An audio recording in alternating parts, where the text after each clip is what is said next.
Glow today news కి స్వాగతం.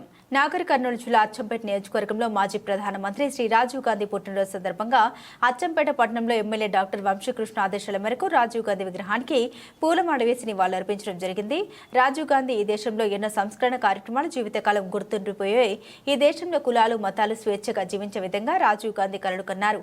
దేశం కొరకు ప్రాణాలు అర్పించిన వర్గీయులు శ్రీ రాజీవ్ గాంధీ విగ్రహాన్ని త్వరలో తెలంగాణ ముఖ్యమంత్రి వర్యులు రేవంత్ రెడ్డి అసెంబ్లీ ముందు ఏర్పాటు చేసినందుకు తెలంగాణ రాష్ట్ర ప్రజలు రేవంత్ రెడ్డి గారికి ధన్యవాదాలు తెలుపుతున్నాము.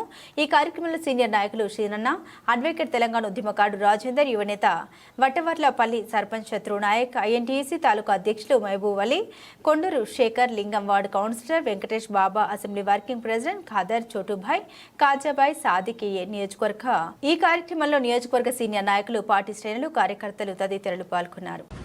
కాంగ్రెస్ పార్టీ నాయకులు సోదరులారా, మరి రాజీవ్ గాంధీ గారు ఆనాడు ఎన్టీఆర్ ప్రభుత్వం ఉన్నప్పుడు ఒక పంచాయతీరాజ్ విధానం తీసుకురావాలి, మాండలిక రాజ్యాంగ విధానం తీసుకురావాలన్నప్పుడు ఒక్క మాటతోటి సంతకం పెట్టిండు. అప్పుడు మాండలిక రాజ్యాంగ విధానం వచ్చింది. అంటే గ్రామ స్వరాజ్యం ప్రజల దగ్గరికి వెళ్ళాలి, ప్రజల పరిపాలన కావాలి, ప్రజల ప్రతి దగ్గర గ్రామ స్వరాజ్యం ఉంటే దేశం బాగుపడుతుందని చెప్పి ఎంతో ముఖ్య ఉద్దేశంతో ఆయన ఆ కార్యక్రమం తీసుకున్నారు. కానీ దేశం కోసం ప్రాణాలు అర్పించిన ఇందిరాగాంధీ, ఈ రాజీవ్ గాంధీ గారి గురించి కానీ, లాల్ బహదూర్ శాస్త్రి గారి గురించి కానీ, నెహ్రూ గారి గురించి కానీ సమాజంలో భేదపడకుండా భారతీయ జనతా పార్టీ కుట్రలు పడుతుంది. మరి ఆ పార్టీ కూడా చాలా విషయాలలో, కొన్ని విషయాలలో సర్దార్ వల్లభాయ్ పటేల్కు నెహ్రూకే పంచాయతీ పెట్టిన వాళ్ళు. సర్దార్ వల్లభాయ్ పటేల్ ఎంత ముఖ్యమంత్రి అది ఇరుగు సేకరించి ఒక విగ్రహం తయారు చేశారు.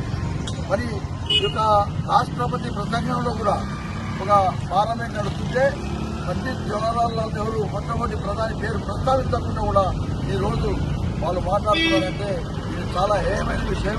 ఈరోజు భారతదేశం కోసం తన సొంత ప్రధానమంత్రులుగా ఉండి అక్కడ ఇందిరాగాంధీ కానీ, రాజీవ్ గాంధీ కానీ ప్రాణాలు అర్పించిన మహనీయుడు.